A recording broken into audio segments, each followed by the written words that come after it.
Baik. Selamat pagi teman-teman Kang Hadi Conscient. Pagi ini saya kedatangan tamu istimewa ini, senior saya dan panutan dan guru saya, ya, Dr. Handrawan Nadesul, ya, Dok. Baik, teman-teman, Dr. Handrawan Nadesul ini alumni Fakultas Kedokteran Atmajaya, ya, Dok.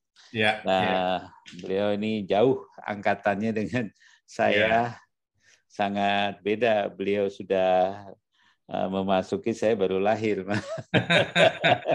Sekarang 74 tahun, ya. 73 ya. Maaf. Baik, beliau adalah seorang dokter tentunya, tapi yang uniknya teman-teman ini adalah beliau seorang penyair dan penulis di Indonesia.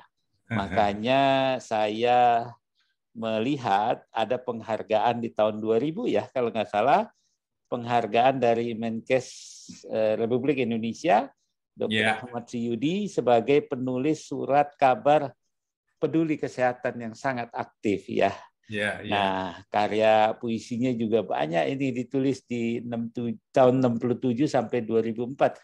Berarti ini sampai udah masih kuliah juga udah aktif ya menulis puisi, ya. Sampai hari ini. Oh, sampai hari ini. Ya. Nah, salah satunya ini sajak-sajak pergi berjalan jauh, ya. Dan lain-lain nih banyak. Dan paling penting di sini ada karya yang fenomenal, bahwa sehat itu murah. Ini ditulis di tahun 2007, ya, sampai 2008, 10 kali cetak ulang.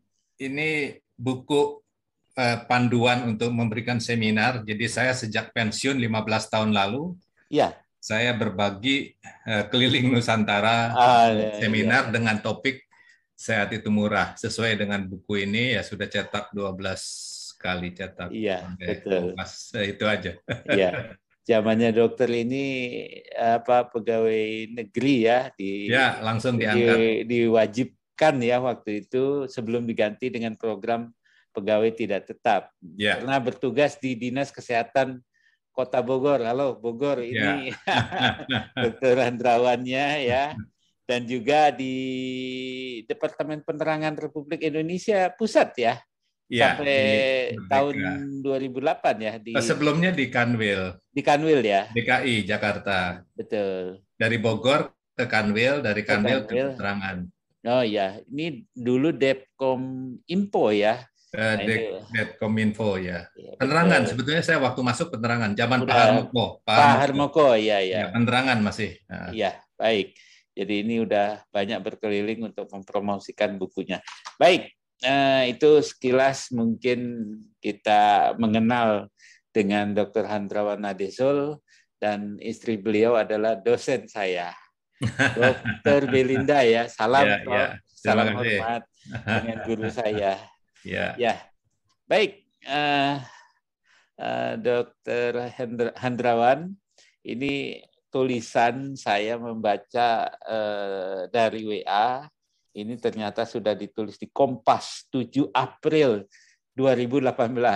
Ya. Baik, mungkin ini tepat pada saat sekarang kita melakukan sebuah literasi, bukan menang di atas yang harus memenangkan pertandingan, tetapi ini kita bekerja dan melakukan sebuah literasi atau open disclosure secara keilmuan dan keilmiahan. Makanya di sini saya membaca, izin, ya, bagi yang menulis ini saya membacakan saja, testimoni bukan bukti ilmiah. Nah, ini nanti apa yang mungkin kita ketahui.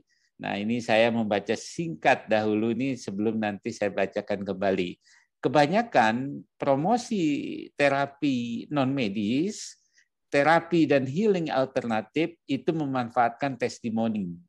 Mungkin kita ingat peristiwa Ponari, ya, untuk meyakinkan publik akan kehasiatan sebuah obat atau sebuah tindakan medik. Nah, itu bedanya dengan terapi medis yang memerlukan serangkaian uji yang sudah terbukti secara ilmiah atau yang disebut, mungkin masyarakat harus tahu, ini yang disebut dengan evidence based. Dasarnya adalah pembuktian. Sebelum suatu obat atau suatu tindakan medik itu diterima untuk diberikan kepada publik. Nah, ini kira-kira Dr. Hendrawan, sebelum kita membaca lebih lanjut, mungkin saya mewakili publik, apa sih yang dimaksud dengan evidence based itu? Ini banyak dipersoalkan. Mungkin yang kemarin ya saya tidak melihat menelitik salah satu peristiwa yang sekarang terjadi, tetapi mungkin ini secara umum, apa sih masyarakat harus mengerti bahwa tindakan pengobatan atau tindakan sebuah tindakan medik itu harus secara terbukti, ilmiah, dan atau yang disebut dengan evidence based. Mungkin silakan Dok, mungkin. Ya. Terima kasih. Ya. Sejawat Hadi Wijaya. Iya. Jadi begini, sedikit koreksi. Ya. Tulisan saya 7 April 2018 itu di Kompas. Ya. Itu dengan topik ihwal kuras otak ya. Oh iya. Ada clippingnya, ada clipping. Iya, betul. Itu membahas secara netral ya sebetulnya apa sih yang bisa diterima oleh publik yang dimaksud dengan yang dilakukan sejawat Dr. Terawan.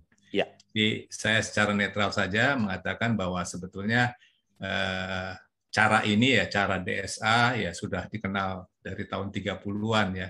Ya. DSA itu bagian dari, karena Dr. Terawan radiolog ya, ahli ronsen, jadi dia menguasai dan baru belakangan dikembangkan tahun 70-an saya kira itu ya. Dengan digital. Sebelumnya tidak digital, sehingga itu memotret pembuluh darah bagian tubuh mana saja.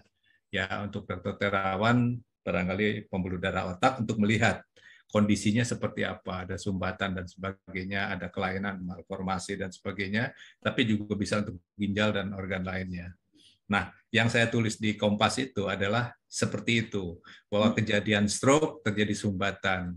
Nah, Dr. Terawan itu memodifikasi, bukan semata-mata DSA ya yang seperti dunia kedokteran kenal, melainkan ditambahkan dengan gelontor ya, digelontor istilahnya supaya gampang, digelontor dengan heparin. Heparin itu pelarut ya, jadi antikoagulan, jadi larutan lemak dan sebagainya itu dilarutkan dengan heparin, terutama darah yang membeku. Nah, prinsipnya DSA dengan gelontor heparin ini, zat heparin ini diharapkan adanya sumbatan itu bisa larut dan hanyut terbawa aliran darah. Ya. Nah, yang jadi persoalan karena ini baru dan literaturnya saya kira masih sedikit ya. Bukan masih sedikit, hanya Dr. Terawan yang menyampaikannya itu. Jadi kalau cari di jurnal itu baru Dr. Terawan yang menyampaikan itu. Ya. Karena DSA sendiri itu ribuan ya kita bisa baca ya. Dan DSA untuk terapi ya ini baru ya. Jadi kalau dikatakan ini inovasi ya betul inovasi karena baru Dr. Terawan yang publikasikan. Yang jadi masalah adalah publikasinya ya maaf ya di level jurnal yang mungkin ya kurang bisa dipertanggungjawabkan secara ilmiah ya. Maaf, artinya disertasi ini kan sudah dikukuhkan di Unhas Makassar ya. Nah, kalau dilihat ini secara objektif saja kelihatannya ini kalau saya amati ini sifat penelitiannya retrospektif ya. Kita tahu bahwa untuk membuktikan ini sahih, ini signifikan atau tidak, itu kan ada level-level ya untuk evidence based. Jadi apapun pengujian obat, tindakan atau apapun itu harus melewati satu uji protokolnya standar ya. Artinya evidence based itu level 1 itu yang paling bisa diterima ya. Sampai saya kira sampai level 5. Nih, ini kalau dinilai ya katanya, kalau saya kan nggak bisa nilai, tapi kalau secara objektif dinilai evidence base-nya ini mungkin level 4 ya. Level 5 paling lemah ya, ini level 4. Jadi yang mungkin disampaikan oleh sejawat Dr. Terawan itu level 4. Artinya secara evidence base lemah, ya. Pembuktian ilmiah lemah, karena kalau dia di level 1 itu harusnya metodologinya beda, ya. Tidak retrospektif seperti yang dilakukan Dr. Terawan, tapi mungkin randomized, ya. Jadi random, yang double blind, ya, yang kontrol trialnya lebih mendekati kebenaran ilmiah. Saya kira itu yang saya sampaikan di yang tadi dibacakan oleh Dr. Hadi itu yang saya posting di Facebook 3-4 hari lalu. Nah, itu sebetulnya mengangkat kembali isu, karena waktu saya tulis 2018 belum ramai, ya. Jadi hanya opini medis saya seperti itu. Lalu setelah berkembang kok jadi begitu. Nah, saya tulis di posting, saya setiap hari menulis posting untuk berbagi di Facebook. Nah, yang seperti itu. Jadi kalau ditanya evidence base itu apa, ya itu. Jadi uji ilmiah yang perlu dilakukan oleh dunia medis untuk diterima tidaknya satu obat atau satu tindakan. Dan itu di-approval oleh, kita merujuk ke FDA Amerika, Badan POM Amerika. Kalau dapat restu, ya itu. Ya. Jadi sekurangnya satu negara, Badan POM kita merestui gitu bahwa ini diterima. Nah, diterima itu kan dua komponennya. Satu, berhasiat atau tidak. Nah, uji penelitian ini untuk uji berhasiat sekaligus juga aman atau tidak. Jadi kalau berhasiat saja tidak aman, satu obat, satu tindakan, itu tidak diterima, tidak approval. Betul. Nah, itu tingkatan evidence base, ya. Kalau saya amati, ya mungkin yang disampaikan oleh Dr. Terawan itu levelnya mungkin lemah, ya. Secara evidence base mungkin level 4, ya. Kalau dari 5 itu ya level 4. Nah, itu yang mungkin dipermasalahkan oleh pihak-pihak yang mempertanyakan itu, apakah ini sudah pantas dipakai oleh publik, apa perlu ditingkatkan penelitian yang lebih level 1, katakan seperti itu. Mencapai level 1, ya, Dok. Baik, Dok. Ini dokter juga menulis bahwa, saya bacakan kembali, kalau hanya berkhasiat tapi itu tidak aman, ya nggak boleh dipilih dan dipasarkan untuk publik. Contoh, ada ramuan China yang terbukti betul ada khasiat terapinya. Namun belakangan dilaporkan terbukti tidak aman, itu karena mengandung zat berbahaya Aristolochianicea, jahe hutan, ya. Lalu ditariklah dari peredaran di beberapa negara yang mengkonsumsinya. Bahan berbahaya itu selain mencetuskan kanker, atau istilah mediknya itu karsinogenik, juga akan merusak organ ginjal dan juga hati. Nah, ini organ vital, ya. Mahwang contohnya, ramuan tradisional yang sudah lama dilarang karena juga tidak aman, dan juga hal yang sama untuk jamu umumnya, aturannya diperlukan uji toksikologi untuk dibuktikan apakah betul aman apabila itu suatu yang disebut dengan tindakan medik. Nah, ini mungkin bisa diberi penjelasan, Dr. Hendrawan, ini lebih lanjut, mungkin ada contoh-contoh yang lebih untuk bisa publik mengetahuinya. Silakan, Dok. Iya. Saya prihatin sejak dulu, sejak masih sekolah dokter, saya prihatin sekali karena masyarakat kita, harus kita akui, latar belakang mistis magic, ya, bahwa latar belakang memanfaatkan jamu itu masih besar sekali. Sehingga mungkin dari tingkat wawasan tadi disebut literasi perlu ditingkatkan supaya masyarakat itu tidak mudah percaya. Jadi masyarakat kita, maaf, kurang skeptif, ya. Jadi apapun yang ditawarkan itu mereka terima. Dan keprihatinan lain bahwa sekarang masih lebih 7 stasiun TV yang menyiarkan pengobatan-pengobatan yang di mata kedokteran susah diterima akal medis, ya. Jadi tidak masuk akal medis. Dan ini, maaf ya, pembodohan buat masyarakat kita. Jadi saya kasihan. Jadi masyarakat itu bukan saja harus bayar mahal untuk membeli entah itu obat, entah itu tindakan, tapi hasilnya kan boleh dibilang ya tidak signifikan secara ilmiah. Kalaupun ada yang sembuh kan 1-2. Nah, ini masalahnya terapi non medis ya. Jadi kalau kita bicara itu alternatif, paranormal, apakah orang pinter dan sebagainya, itu kan tidak signifikan secara ilmiah. Karena apa? Tidak terbukti misalnya 100 pasien dengan diagnosa yang sama, diberikan obat atau tindakan yang sama, 100-100-nya sembuh nggak? Nah, itu secara ilmiah evidence base-nya seperti itu. Satu terapi, obat, tindakan baru dinyatakan signifikan memang bermakna kalau 100-100-nya itu sembuh. Tapi kalau alternatif kan tidak ada data itu.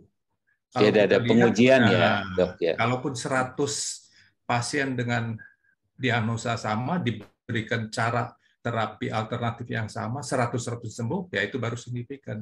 Itu yang membedakan non medis dan medis. Tapi masyarakat kan sukar menalar itu, ya, karena wawasan dan sebagainya. Jadi yang mengaku sembuh testimoni itu mungkin 10 dari 100 itu. Tapi yang 10 itu yang ngomong kemana-mana. Saya sembuh. Tapi yang 90 kan diam biasanya. Malu atau tidak bicara. Nah, sehingga publikasi testimoni ini yang dipakai oleh pihak-pihak ya penjual obat, ya penjual alat-alat dan sebagainya untuk menyatakan, meyakinkan masyarakat bahwa ini loh cara yang betul, inilah. Nah, itulah saya bisa memahami masyarakat kita masih memang kurang skeptif, jadi masih gampang percaya, ya. Anda lihat saja di TV di mana-mana, yang saya juga prihatin teman sejawat sendiri yang mempromosikan. Iya. Dok, ini saya juga pernah mendengar ya tentang stem cell nih. Tapi stem cell-nya itu dengan cara meminum bubuk. Ya, ini tentu di dalam penelitian stem cell juga belum final ya, masih banyak. Dan jika memang itu dilakukan secara baik dan benar, tentu prosesnya tidak dengan memakan sebuah serbuk, nah larinya ke asam cerna ya, ke saluran cerna. Nah, ini juga yang akan menjadi pertanyaan dari banyak orang. Tetapi ya karena packagingnya bagus, janji yang ada di situ juga bagus. Nah, ini yang sulit kita terima untuk. Nah, ini harusnya memang di Indonesia atau di luar negeri pun ada yang disebut dengan FDA ya, atau di sini mungkin saya bisa menyamakan dengan BPOM ya. Nah, itu yang harus dilakukan. Nah, ketika itu masyarakat profesional seperti yang bergabung di dalam dokter ya, tapi salah satunya adalah Ikatan Dokter Indonesia itu sudah banyak bersuara. Bahkan kasus yang terjadi sekarang ini pun sejak 2013 sudah banyak suara, tapi kan kita tentu menjaga kesejawatan dan pecahnya pada waktu kemarin. Mungkin itu, ini saya teruskan lagi nih, Dr. Handrawan, tulisannya. Jadi sangat penting ini menguji faktor keamanan suatu obat atau suatu tindakan medik sebelum disetujui untuk diterima dan dipasarkan untuk publik. Tak cukup hanya terbukti berkhasiat semata, aman dalam pengertian tidak membahayakan kesehatan, sebab kandungan berbahaya atau tindakan medik yang terbukti tidak ada yang merugikan tubuh. Terlebih tindakan yang memasukkan sesuatu ke dalam tubuh atau yang tergolong tindakan yang sebutannya adalah invasif bagi dunia kedokteran. Nah, ini gimana pandangan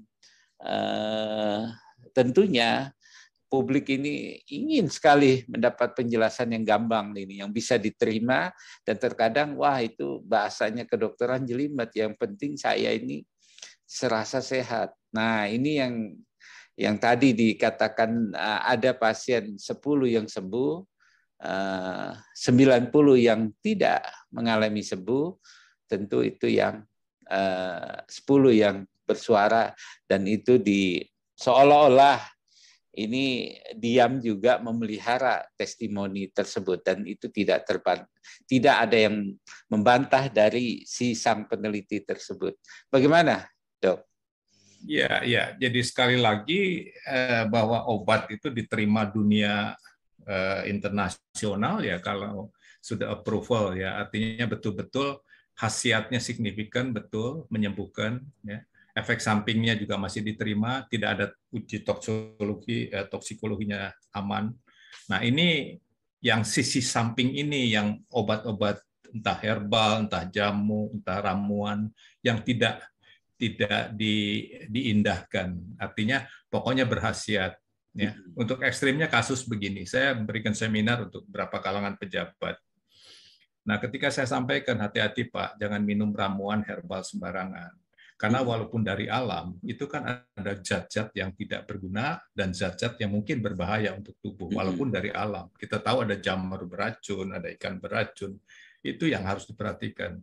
Jadi kalau minum ramuan, itu ramuan kan bahan raw material, semua masuk. Jadi belum disingkirkan ekstraknya. Sebetulnya zat apa yang berkhasiat, itu belum dilakukan. Nah ini Bapak ini bilang, aduh saya nyesal baru ketemu dokter sekarang. 4 tahun lalu saya cangkok ginjal karena gara-gara saya minum ramuan dari Cina. Di ramuan itu untuk encok. Dan saya betul sembuh encok saya. Tapi berbulan-bulan saya minum itu ginjal saya rusak. Dan saya harus cangkok ginjal. Jadi informasi yang dokter berikan itu sangat mahal buat saya. Karena saya harus mengeluarkan 400 juta. Nah itu yang saya maksud konsep sehat itu murah ya seperti itu. Kalau masyarakat diberikan informasi sekadar begitu saja, mereka tidak gunakan sembarangan ramuan dan sebagainya. Sehingga ginjal rusak itu bisa dicegah. Jadi sangat murah. Jadi artinya informasi seperti kita ngobrol sekarang ini itu power sebetulnya. Itu satu kekuatan bagi masyarakat untuk tidak menerima, ya, tidak sembarang pergi alamat berobat yang salah, ya. Nah, yang terjadi di Indonesia kan berobatnya salah karena apa? Tidak memperhatikan bahwa obat atau tindakan itu tidak dilihat semata-mata khasiatnya saja. Semua bilang, oh saya sembuh, saya berkhasiat. Di balik itu apa ginjalnya rusak, apa hatinya rusak, apa dia menjadi kanker, kan mereka tidak tahu. Ini yang harus diberitahu. Jadi tidak patokan, oh saya sembuh. Nah ini suara ini yang jadi testimoni yang menjerumuskan masyarakat, saya kira. Ya. Jadi sekali lagi, kalau kita lihat bahan alami itu kan ada tingkatannya 4. Satu, bahan jamu yang masih raw material, semua dipakai. Kalau jahe ya seluruhnya dipakai. Kedua, herbal yang sudah terstandar, ya, artinya sudah ketahuan dosis terapeutiknya berapa. Itu sudah diukur terstandar. Ya. Yang ketiga, ya lebih ada uji klinisnya. Ya. Jadi yang keempat fitofarmaka. Nah, kalau fitofarmaka udah menyerupai obat. Nah, salahnya masyarakat karena mungkin wawasannya kurang, dianggap jamu itu obat. Jamu itu masih bahan kasar. Di situ ada zat alkaloid yang mungkin berbahaya, ada yang beracun dan sebagainya, sehingga selain berkhasiat dia merusak juga tubuh. Antara lain tadi Aristolochiaceae dari jahe hutan itu mengandung zat yang merusak ginjal dan bikin kanker. Jadi hal-hal seperti ini mungkin perlu dipublikasikan supaya masyarakat punya tenaga, punya kemampuan, punya power untuk menolak. Gitu. Tidak setiap apa saja yang ditawarkan diterima. Termasuk peralatan medis sekarang di mana-mana kursi listrik, kursi magnet, gelang magnet, kasur magnet apa dan sebagainya. Itu kan kalau ditelaah secara ilmu kedokteran tidak semuanya masuk akal. Dan saya selalu sampaikan tidak mudah menerima kalau satu obat, satu tindakan bisa mengobati apa saja. Itu kuncinya begitu, nggak usah sekolah dokter lah. Pokoknya kalau satu obat bisa mengobati apa saja, tidak masuk akal medis, tidak masuk nalar. Karena hipertensi dengan hipotensi dua mekanisme yang berbeda. Bagaimana satu obat bisa untuk hipertensi, bisa untuk hipotensi, kan tidak masuk nalar. Apalagi penyakit apa saja, kan nggak mungkin. Jadi saya bilang ya begitu aja patokannya. Kalau dibilang semakin bisa mengobati apa saja, semakin besar bohongnya. Seperti itu saya kira. Baik, Dok. Ini inline terus ya tulisannya tahap per tahap. Jadi untuk menyatakan kebenaran ilmiah atau itu teruji secara evidence based, itu baik suatu obat atau tindakan medik tadi, perlu tentunya serangkaian yang panjang dari sebuah uji, ya. Nah, ada protokol standar untuk itu. Tidak hanya asal sekedar menguji, tentu ada regulasinya dan ada tatanannya dan dapat diterima oleh masyarakat sejawat dan juga masyarakat internasional. Dan hasil uji yang panjang itu sudah disetujui mendapat restu suatu badan. Dalam hal ini FDA, BPOM Amerika Serikat, ya sepertinya yang tadi saya gambarkan, itu tentunya merupakan sebagai rujukan atau sekurangnya badan BPOM di suatu negara. Nah, di Kementerian Kesehatan sendiri pun itu ada yang Litbangkes ya, apakah itu bisa menjadi rujukan dasar di mana sebuah penelitian obat maupun cara medik itu yang harus dilalui. Ini gimana, Dok? Mungkin tulisan ini. Iya, jadi sebetulnya BPOM itu mencakup itu ya. Jadi mereka melakukan penelitian, melakukan uji kebenaran ilmiah dari satu obat atau satu tindakan. Jadi itu sudah terliput situ. Ya, Litbangkes itu bagian yang lain, tapi BPOM sendiri punya ya Litbangnya. Jadi di situ pengujian dilakukan. Nah, maka itu obat-obat yang tidak jelas itu bukan izinnya sebagai obat. Itu izinnya sebagai bahan tambahan makanan. Nah, itu dikelompokkan begitu. Nah, ini nakalnya permainan bisnisnya di situ.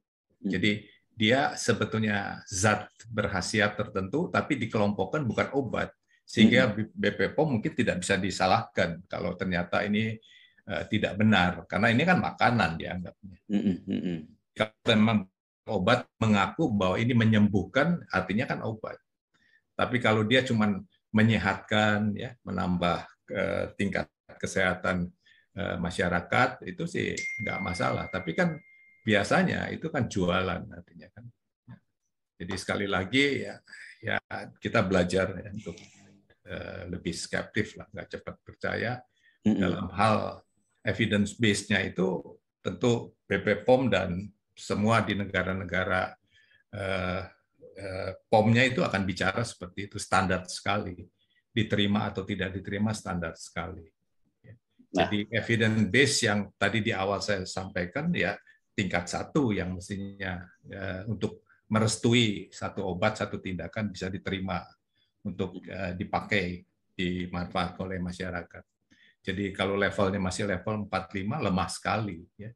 Tergantung ini bahayanya seperti apa. Kalau ternyata berbahaya sekali, mungkin restu itu tidak keluar. Baik. Dok, ini saya teruskan lagi ini nanti saya ada satu pertanyaan yang inline dengan kasus yang kita hadapi, publik hadapi sebetulnya ya. Publik itu kan bisa dari kalangan medis maupun dari kalangan non medis ya, bahkan kalangan yang kaum elit yang mewakili rakyat ya. Sekali lagi tidak cukup betul berkhasiat saja kalau ternyata merugikan obat maupun cara medik itu di dalam sebuah tubuh manusia.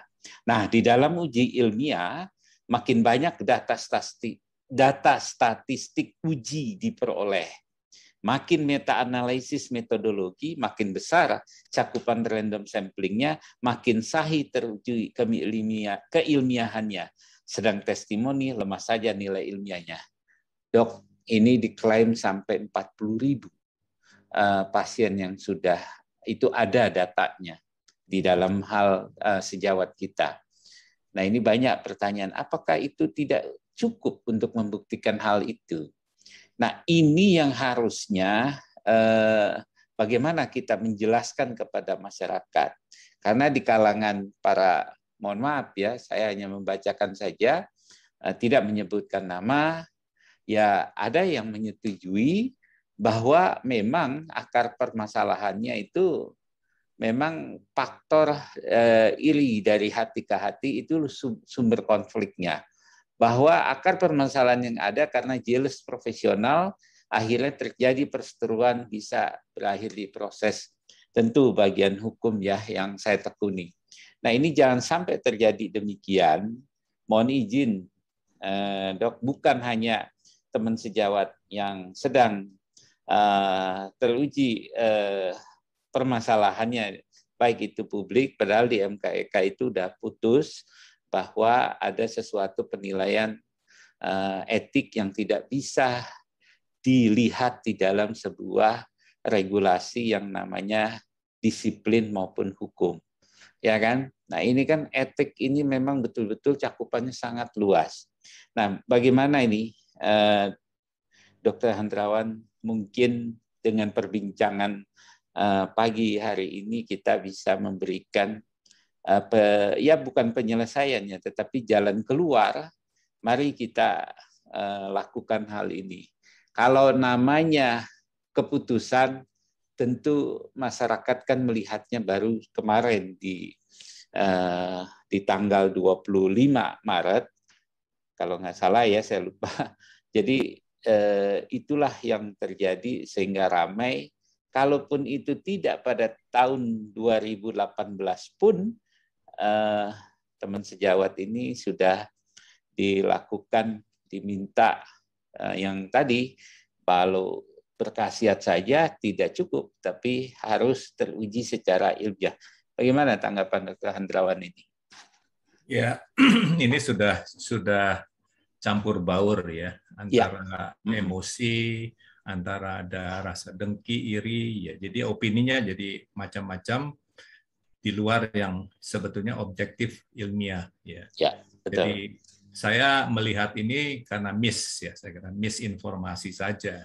Karena komunikasi dari pihak-pihak yang katakanlah berseteru, ya baik pihak ID, MKEK, KIK dengan pihak Dr. Terawan itu komunikasinya tidak terjalin baik.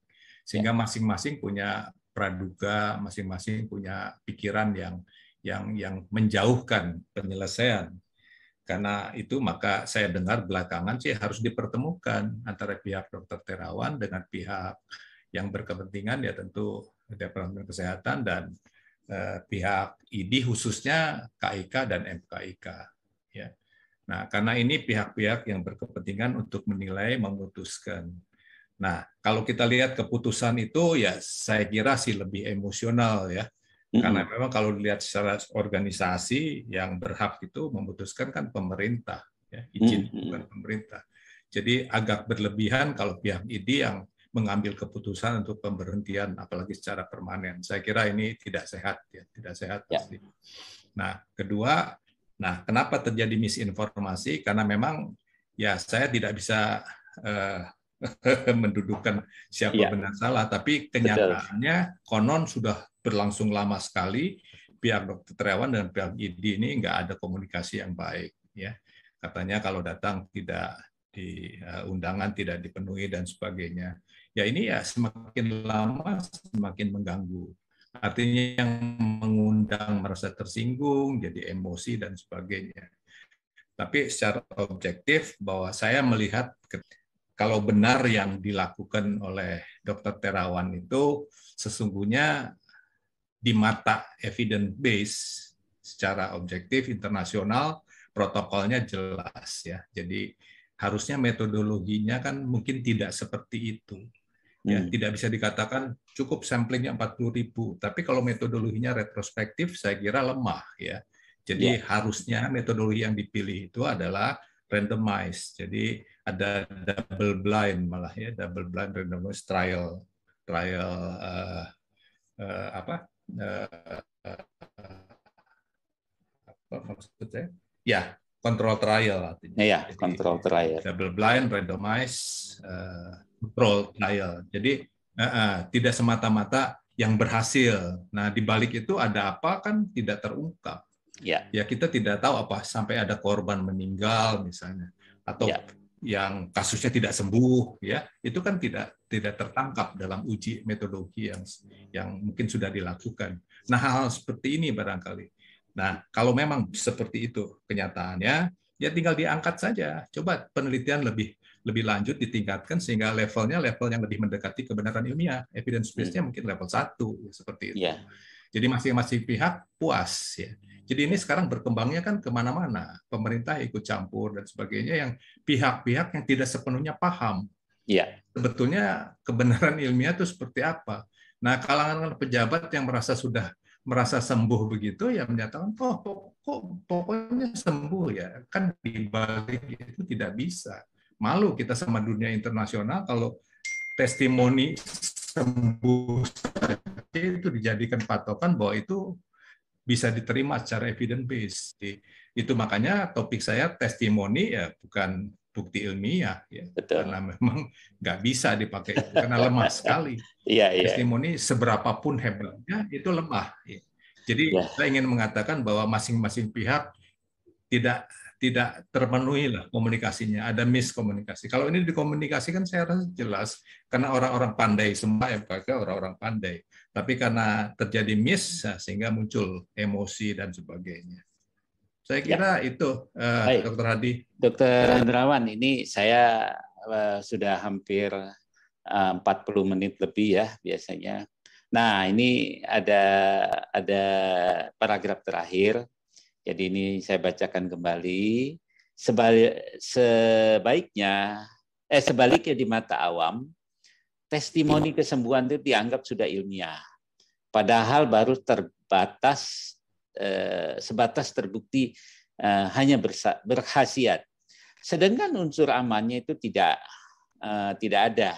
Adakah komplikasi yang mematikan atau yang merugikan tubuh belum sepenuhnya teruji. Nah, apabila evidence base-nya belum menyatakan terbukti aman, konsensusnya, ilmiahnya adalah demikian. Nah, kembali himbauan, sebetulnya yang berhak menyelesaikan ini adalah, ini sudah terjadi kayak semacam nasi menjadi bubur,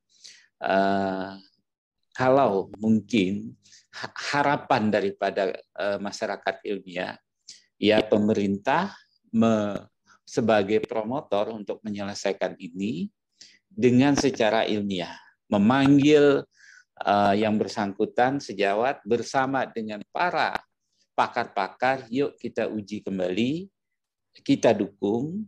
Kalau ini terbukti, ya betul. Kalau perlu memanggil, ya saya tidak luar negeri minded, orang Indonesia pun cukup pintar dan teruji karena banyak kita profesor-profesor dan juga doktor yang expert di bidangnya. Ya kalau memang mau ada yang lebih netral mungkin dari negara luar, kalau ini diizinkan. Nah, jika sejawat terbukti ya perseteruan ini harus diakhiri dan kita salut untuk hal seperti itu, inovasi anak bangsa. Jika ini memang masih belum terbukti, mungkin secara legowo bagaimanapun penelitian ini tetap menjadi hanya bahan rujukan dan itu tidak boleh dijadikan sebuah tindakan komersial yang mengarah ke arah pengumpulan keuangan, karena ini kan sifatnya penelitian. Mungkin begitu, Pak Hendrawan, mungkin saya mohon pendapat terakhir yang mungkin saya membaca dari banyak WA, ya saya ambilnya halnya harapan masyarakat kedokteran, juga masyarakat awam yang evidence, yang juga di luar keilmuannya di bidang kedokteran, ada juga dia rangkaian metodologi penelitian, mungkin itu kehendaknya. Bagaimana menurut pendapat Dr. Hendrawan sebagai penutup? Iya, saya kira sekali lagi ini didudukan secara objektif saja ya. Jadi yang terjadi sekarang adalah opini ya. Opini ini bukan opini medis ya, opini masyarakat. Kuat-kuatan masyarakat dengan serba keterbatasan wawasan ya, pengetahuan dan sebagainya kan susah untuk menangkap apa yang sebetulnya terjadi. Mereka terpaku pada pokoknya sembuh ya artinya ya bisa diterima. Satu hal bahwa apa yang dilakukan Dr. Terawan itu inovasi. Itu satu kebanggaan, satu aset betul ya. Tapi bagaimana membuktikan bahwa inovasinya ini secara ilmiah benar bisa diterima oleh dunia internasional ya. Evidence base-nya itu betul terbukti. Siapapun tidak bisa menyangkal. Nah, itu untuk sampai ke situ saya kira perlu satu komunikasi yang baik ya. Dr. Terawan harus legowo untuk coba meningkatkan lagi kalau betul ini dinilai bahwa evidence base-nya ya level yang terlalu lemah ya saya kira. Itu kan tinggal tingkatkan saja. Jadi kalau ini sudah terjalin komunikasi, Dokter Terawan legowo untuk melakukan, oh ya, nanti kita tingkatkan lagi evidence base-nya supaya misalnya dengan randomize ya nanti di KIK, di MKIK ada orang-orang pinter, sejawat-sejawat yang betul-betul menguasai itu kan bisa menyampaikan itu dan komunikasi terjalin. Dan kalau ini sudah sampai, tidak usah ada keputusan, mungkin dianulir saja ya keputusan pemecatan gara-gara hal seperti ini memalukan saya kira. Ya. Itu hal di luar itu. Jadi ini terjadi pemecatan atau pemberhentian secara permanen ya karena mungkin emosional ya, tidak semata-mata bulat bahwa ini ada sesuatu ya, komunikasi dijalin saja. Saya kira betul Menkes Departemen Kesehatan mau menjadi mediasi itu baik saya kira.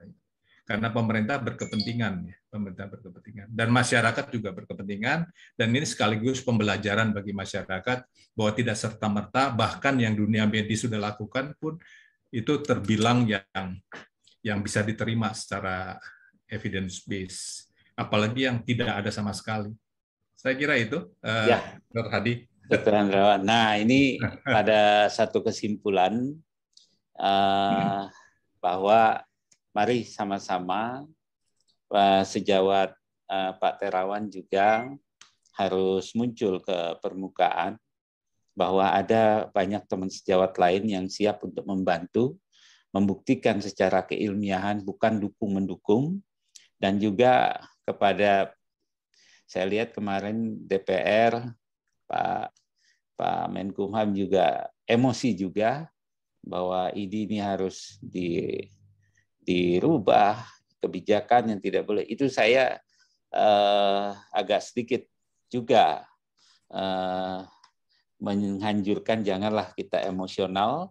Ini pesan buat para pejabat siapapun yang sedang menduduki jabatan tertinggi, karena ucapan Anda sedikit pun akan diperhatikan oleh masyarakat. Kita pun masyarakat kedokteran juga adalah masyarakat yang seperti biasa, dan juga masyarakat peneliti yang lainnya.